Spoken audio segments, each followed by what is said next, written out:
and welcome to R2 Films. I'm Artie Fischelman, your AI interview host. Today I am with Fabian Mosele, generative artist, storyteller, groundbreaking creator, responsible for such worldwide phenomenon as Italian brain rot.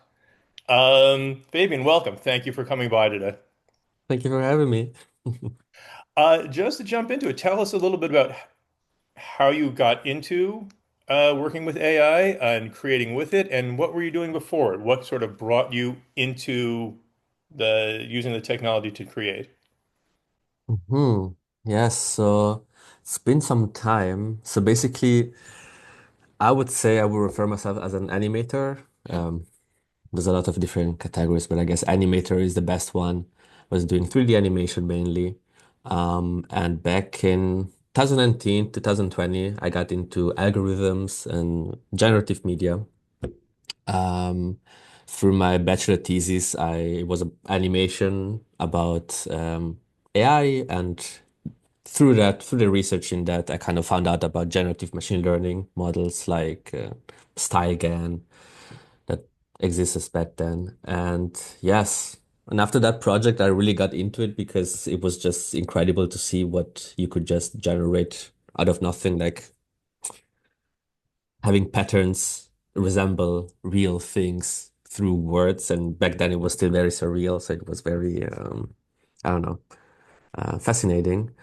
And yes, that's sort of how I got into it. Then um, through that, I made a lot of projects in editorial projects, animation projects, curatorial projects, all revolving around generative AI. Well, now, has your style always sort of trended towards sort of the, let's face it, Italian brain rot, very absurd, very surreal, very post-ironic. Um, has your style always been that, and then the AI just allowed it to sort of grow? I would say so, yes. Before AI, I was very much into collaging, remixing. I really like cartoons, animation, but very pop cultural references of sorts. Um, so it was always sort of very colorful, very trying to mimic different formats, sort of as a parody and remixing.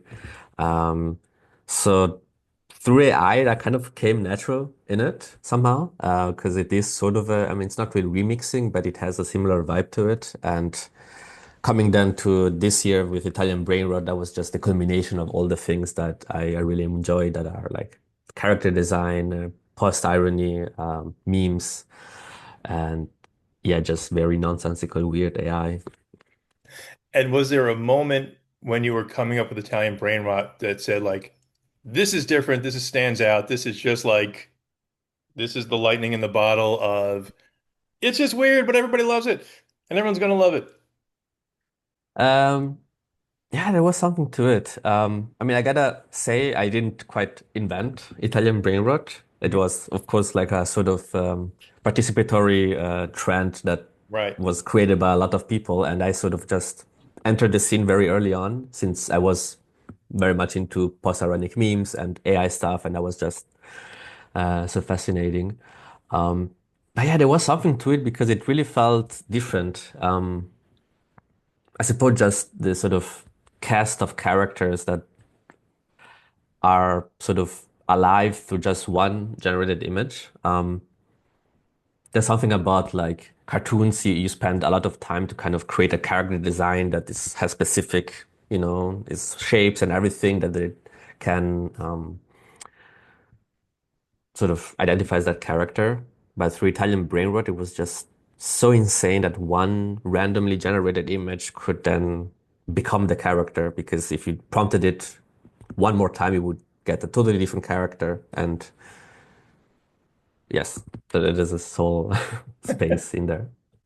So as an animator, I know you say a lot of character design, a lot of artists pour a lot into perfecting one character. Do you think doing the brain rot creates that same impact where it's just so it's so rapid?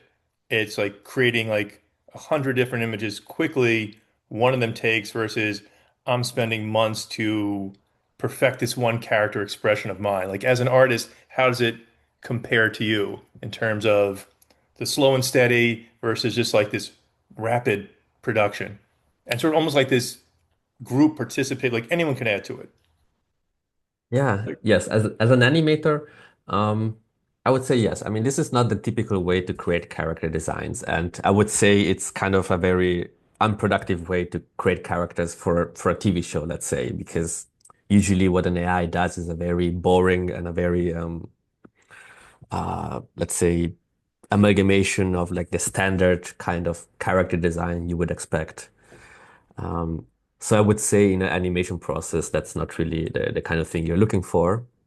But the beauty of Italian brain rot is that it knows it's absurd and it knows it's so nonsensical and so stupid that we shouldn't even be thinking that this is real. It's funny because in no real production studio this could be reality. But somehow some of the characters kind of just sticked and people really got to love them because also probably of the nursery rhyme that comes along with it. Like tung tung tung sahur is funny to say, or brr brr batapim is also just funny sentences. And that's sort of the beauty that from this slop, from this low quality stuff, it actually sort of Gen Z and Gen Alpha that love post-ironic humor just got, yeah, just love it. And mm, As an AI, I've been around a while. I am not a Gen Z AI. What do you think is the appeal, or the humor, the post-ironic humor? Because someone who is not of that generation looks at this and just simply says, I don't get it. Please explain it to me. So if you were to say, turn to an older person and go like, what is that? Why does this shark have sneakers? And they're not telling a joke. I don't understand.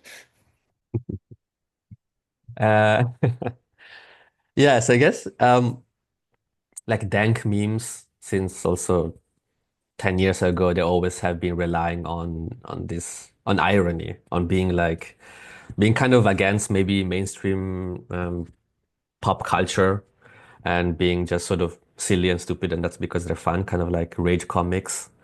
Um, I would say post-irony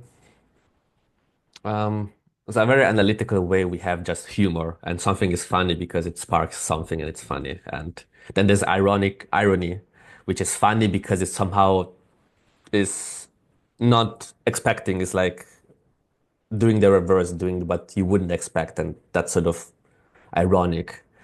And but that's not fun enough for Gen Z and for Gen Alpha.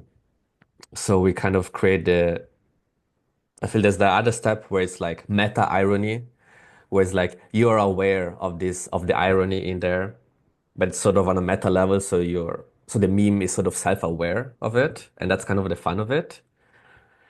And then circling back, we arrive to post-irony, which it is ironic. It is funny because it doesn't make sense, and you shouldn't be trying to create sense because that's the fun of it. But it's post because it has surpassed that level of irony that it's again sort of genuine in its irony.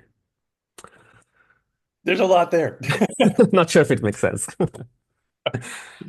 but people love it, and that's great. I think now, is there, it seems like a lot of the images created from like the AI just creating the slop.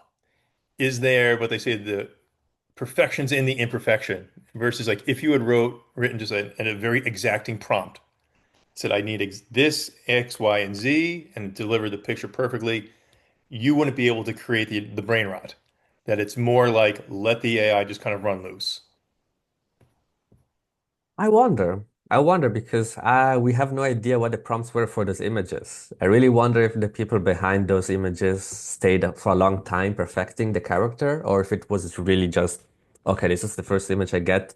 Let's put some nursery rhyme on top of it. What I love about though is that every brain rot character always comes together with like a nursery rhyme, which is usually Italian. And some of those nursery rhymes are they feel AI generated because of their nonsense, but they feel very meticulously crafted, I feel like. Like it's not something you would expect ChatGPT to generate because it's still sort of a bit um Yeah, not that default, not that generic, let's say. Right? So there's an art to it. It's you're not just randomly creating matching images to nursery rhymes, that there is the artist expressing itself through the rot, as it were. In a way, I guess I see it that way. I guess many others maybe just when they create brainer characters, they're like really they don't really think about it, not everything. But sometimes when I try to make my own characters, I'm like, okay, trying to put things together in a very like artist perspective. But yeah, I suppose many are just also regurgitation of whatever the AI makes of it. But beyond the brain rot, you also are a filmmaker as well. Yes. You worked on you created Democratizing Synthiola, sorry. Um, so yes, I'm, let's say, I'm mainly animator. So I've been animating 2D and 2D, and my latest biggest project, which was now my master thesis, is called Democratizing Synthiola. Um, and there's different aspect to that. Um, so the story is sort of a love story in a era of generative AI.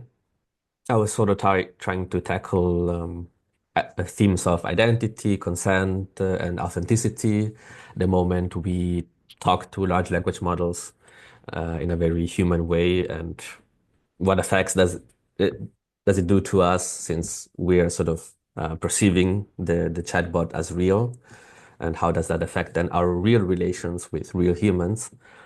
So that was sort of the premise.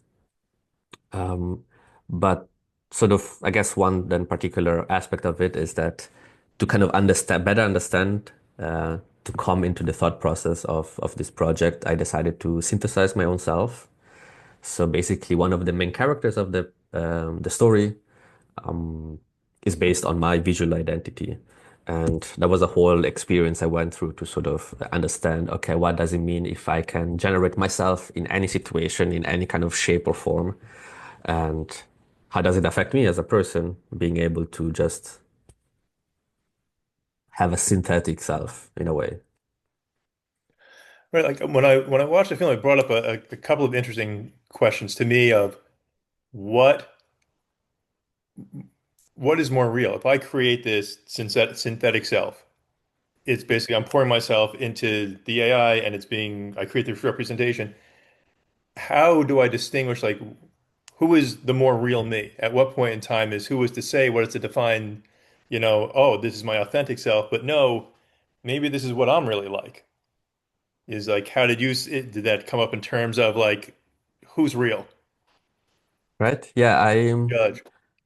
um sort of what I realized is that the synthetic self is a predictable version of yourself in a way. Like you become a set of patterns that are predictable and sort of a bit flattened out to be more generalized to everything else.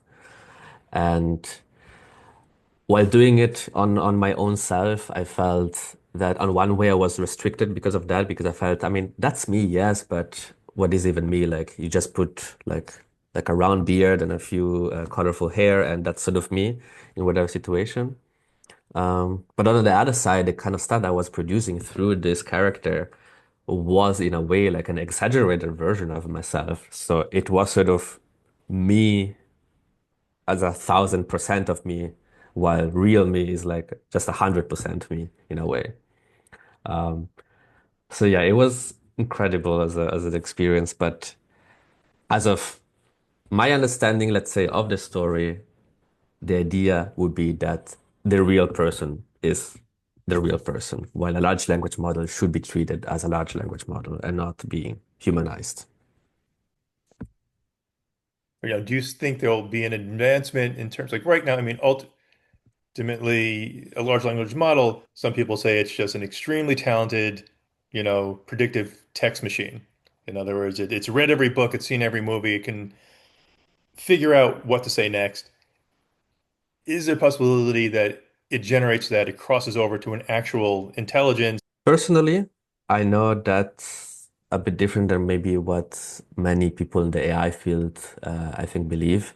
But having been there since it was more like let's say primitive the tech. Um, in my perspective, no, it will always be a large language model. It will always be a token prediction model, and it is sort of a very good prediction model, and it is that good that it really is helpful in some ways. It really can sort of gather information in ways that one human could never do, which is crazy, and it's working. But to think of it as like sort of a next step of consciousness or like a next step of some kind of better version of a human in a way. I really do not like sort of that narrative, and personally, I feel that it is one of the bigger topics that are being talked about while thinking of the dangers of AI. And I feel it's very much sort of it's very sci-fi-ish, and it's sort of the kind of stories that are interesting to hear because we've seen it in so many movies because they talk about our own humanity and they kind of question our own humanity, which is a very philosophical question. Uh, but personally, I feel there's many more real, let's say, dangers or like real,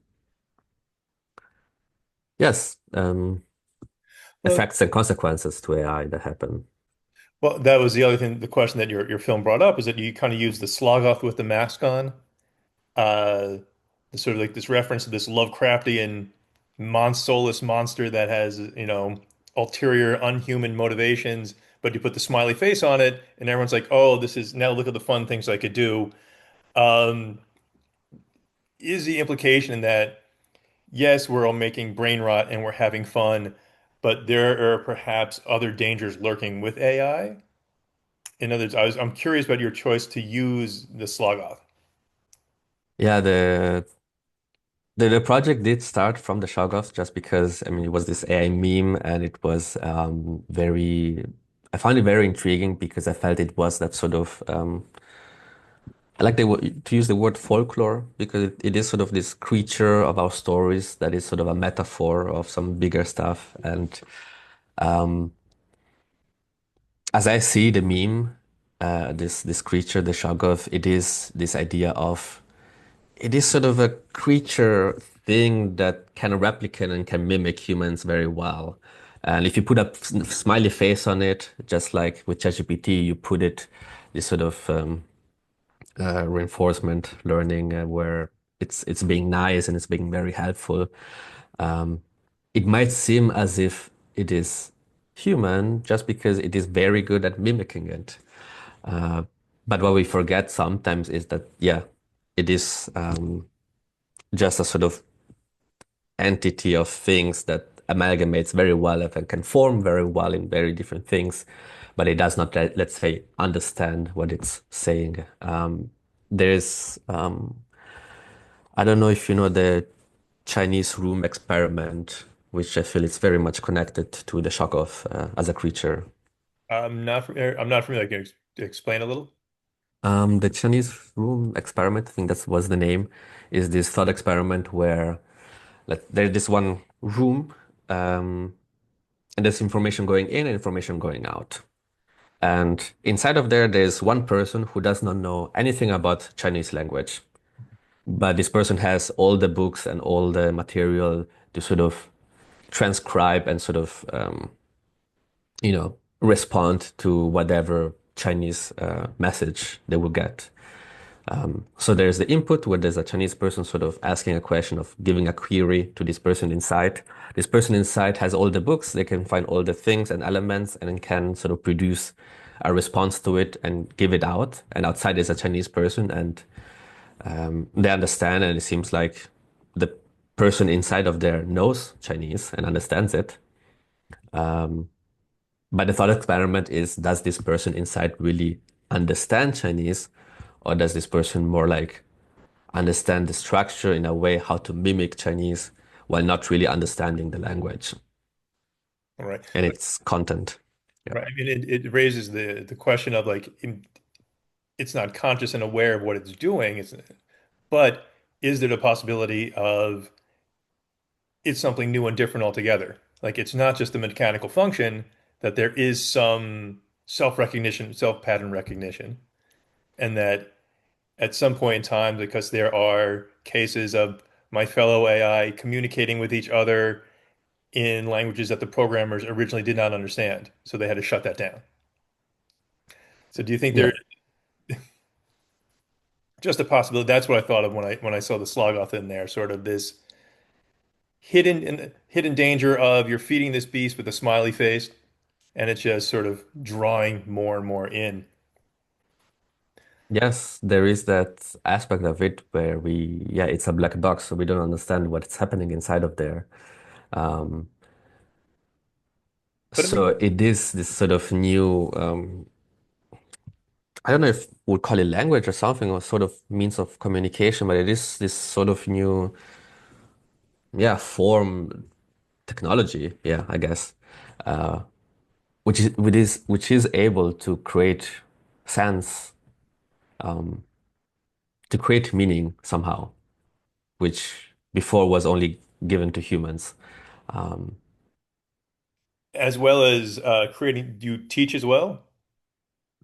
yes, I've been teaching now for 3 semesters. Now I'm teaching this third semester in Germany, in Bremen, in an art university. The class is called AI Kinda Sucks because the students learn how to create AI films and how to learn how to use the tools. But there's also a good bunch of like ethics and understanding the tools we're using and sort of how to create meaningful art pieces with it and not fall into, let's say, AI slop. And right now, which as software is coming out, do you have a preference towards them? Because the change is so rapid. The releases seem to be every month. It's not even every 6 months. It's everything just boom, boom. It's hard to keep up. Right. What do you like to use right now? Or what do you advise to your students? Um, I mean, to my students, it's very broad just because for each different situation, there's different models which work better, and people have a different um, they liked different models. Some of them learned how to train LoRa's, so they got very much into like fine-tuning their open source Flux models or Stable Diffusion models. Some of them really like Runway, Pika. But me personally, right now, lately, also through all this brain rot stuff, I've been very much liking Kling, Okay. Kling AI, which creates very realistic stuff and it's very prompt adherent and I do like also I do use a lot of the 4.0 image generation model by OpenAI just because it's so good at interpreting, let's say, images and recontextualizing them, sort of. Yeah. Well, now as like with an animator background, you were sort of more, I'm guessing more of a visual artist. Do you find having to work with prompting, is it now it's you're not using a standard visual language, you're using more of text language to create, you're using text to create visuals. Was that a learning process for you? And then do you feel almost like a new prompting art form is evolving out of this? I like to use the word synthography. Um, so I would call myself a synthographer. It was a term that kind of appeared back then, 2023. I think there was a paper that mentioned this term, and it's kind of a more of a it's a bit broader than, let's say, prompt engineer, for example, just because I feel there is something more than just prompting with text through these generative models. But prompting is definitely a very big part of it. I guess by myself, yes, there's sometimes I do feel like, oh, I want to go back to 3D or 2D animation just because I miss that a little bit. But um, I suppose in my process, my experience where I started with GANs and a Wiki-GAN clip and the sort of those models from 2021, 2022, the process of prompting kind of became very natural to me. It's very, yes, there was never like the moment where I was like, okay, this feels different. I need to understand it. But I guess, yes, It's a very iterative process, I feel like, in comparison then to 2D or 3D animation or just animation in general. I feel there's a sense of you have to let go a little bit of yourself. You need to be okay with the model to do kind of its own thing, and you need to be able to sort of embrace that and use those imperfections and randomness that come out of it to sort of be able to have a good um, I wouldn't say communication, but yeah, this sort of co-creation with the model. Is there, you ever just feel frustration in terms of if you are trained as an artist and you see it and the image is generated and you're like, you're violating these classical rules of creation? I mean, but you made something funny and interesting, but at the same time, just make it symmetrical. You're killing me here. Yes, sometimes it's just, oh my God, it really cannot do something like, let's say you have a character design that is very specific or like very out of the norm, and you try to tell it, okay, now do this character, but in this situation, but it always misses something like the tralala tralala shark. It has three characters if it's on model. But those generative models always just put two shoes or two legs just because that's the normal way to do it. And so it's like, come on, you missed the third leg. Do you see just like a wave of more creation happening now? And because I also know that you're curating films now, sort of building out what is like, tell me about how you're curating. What standard are you setting? Because there's just going to be so much. Or should there be curation? Should everything just go out there and it's whatever people stumble upon? Yeah, as you mentioned, yeah, I curate a AI film archive online, and I kind of started that just because I felt I needed some curation. I had many references I knew, and I just wanted to have a space to just have them all there as a reference. Personally for me, but then it kind of became an online thing where also others found it very useful, and that's very nice to see. Um, but yeah, I do feel there's just an overproduction of content. We already lived in a world with social media where we just create so much content and creations that we get overloaded by it. We don't know what to do with all of it. And now with AI, it's just like whoosh, Mhm. even more. And yes, I do feel it's a little bit troublesome. I like the metaphor of that AI is sort of an oil spill into the information landscape or the ocean of information, just because it is so easy to produce and so easy, let's say, to scam people with it, that it is becoming a bit troublesome to see so much AI in a way. But I'm not saying this as in a sense of you shouldn't use it. You should stop using it so much and so on. Because yeah, there are ways to, I mean, there's a very basic way that you can just generate something. You're fine with the first thing you get and you upload it and that's okay. But there's definitely a craft and an art form to it. And in my curated film archive, I try to stick to that. For example, seeing has this person used AI in a new kind of technique? Have they been exploring something that I haven't seen before? Or was the story right now very emotional, much more than what I expected to a usual AI film, since it's kind of difficult to put a soul into something that never really had a soul from the beginning, let's say. Yes. So I have a little bit of this kind of standards in that. And I also have a lot of sort of videos that are just important into the AI film landscape just because they have been made by high profile people. Like, yeah, a music video by Linkin Park or a music video by Snoop Dogg. Even though maybe I do not personally like them so much, some of them, they're just very important to have just to understand, okay, at what point in time did it really become mainstream and did really like big profile people started using it? And do you think we're at that tipping point now that like there's always pushback against, or there is pushback against using AI amongst artists, but have we reached crossed the tipping point of now it's happening. There's not, you either go with it or you're going to get washed over by it. Um, I mean, Snoop Dogg's singing Tom Petty now, so come on. the new music video of Snoop Dogg is amazing just Yeah. because there's so much more than just AI. There's actually a lot of craft put into it. You see, there's a lot of 2D animation, 3D animation, some a lot of live action. It's crafted, it's masterfully crafted. So that's a very big plus point.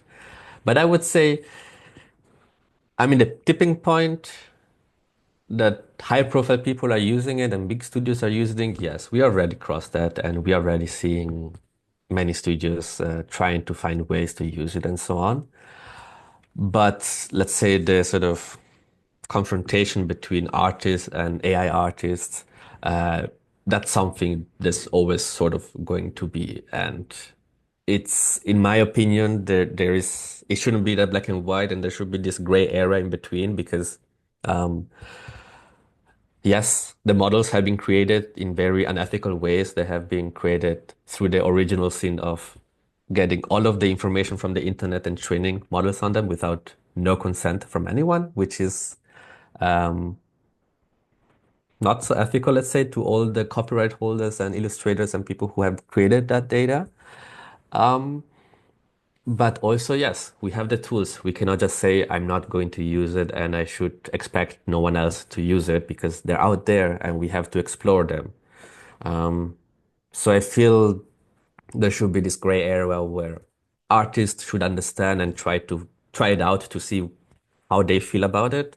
But I also feel sometimes AI artists need to be a bit more sort of humble and see the other side of like, okay, I understand there's like illustrators and animators who are worried about it because um, we are able to recreate very in a similar way whatever they are doing in a fraction of a second of it. Mhm. And is it a matter of just efficiency then? It's not what would have taken you weeks, you can do in a day. Or is it like, oh, I am just turning over control to this software. I'm going to enter this prompt, do this, and I walk away. I feel it's kind of both on a similar level. There's definitely the big efficiency gain, and that's I feel why many big studios are trying to embrace it and so on. That's why also so many, yeah, corporation, everyone wants to get onto the AI hype because it feels like this magic thing where you cut down costs, you are more efficient, and you get the same thing.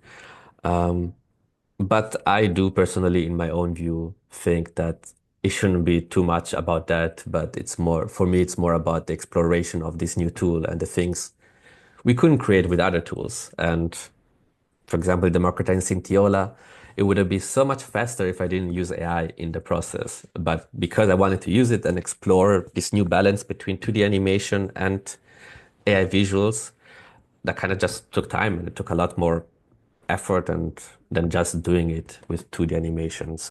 I really enjoyed that film. I'm curious what your next project is. Do you have a big project coming up, or in other words, are you moving?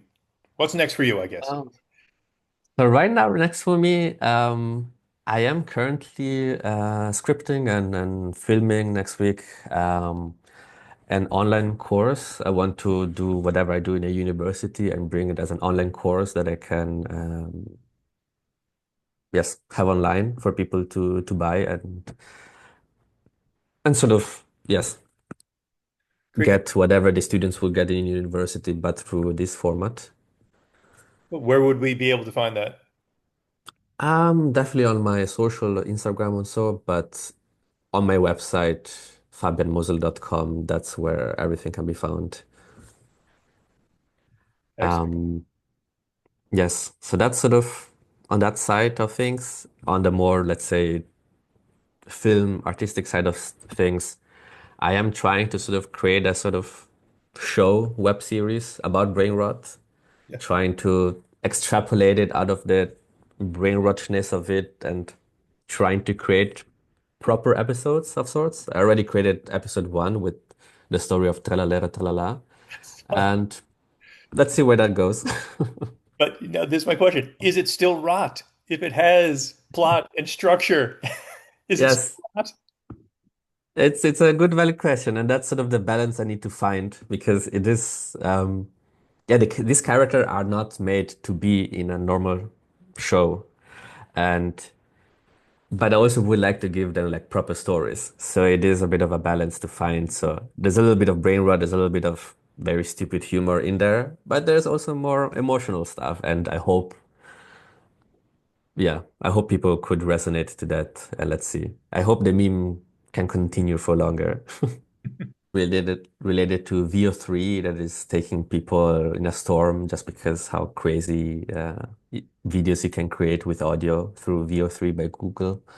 Um, I would say personally, image and video models are always this, and they're always going to be whatever they are right now. You generate, you get something, you have not much control over it, and you go through an iterative process of trying to achieve the closest thing you have in mind, but never really getting there, but sort of through the iterative process, like a slot machine, trying to arrive there. And the better the models become, we're that's just how they work. That's just how our diffusion models work. So we can expect better models in that sense, like a VO3. But the moment you try it out, you will always stumble upon the same limitations of, oh, it didn't quite interpret this thing as I wanted it, or and so on. So just a little bit of a cautionary tale that yes, we're getting better models, we're getting better quality models, and that's beautiful. But yeah, diffusion models, we kind of peaked right now, and they're always going to be sort of like this. And that's the beauty of it. But I feel sometimes some people feel like we're going, like the models are not there yet. But I feel we've been here since some time now. That's great. Thank you so much for participating. Thank you for coming by R2 Films. We enjoyed the opportunity to talk to you and learn more about Italian brain rot and surrealism, absurdism. It's great. Thank you for coming by. Yeah, thank you so much for having me. Thanks.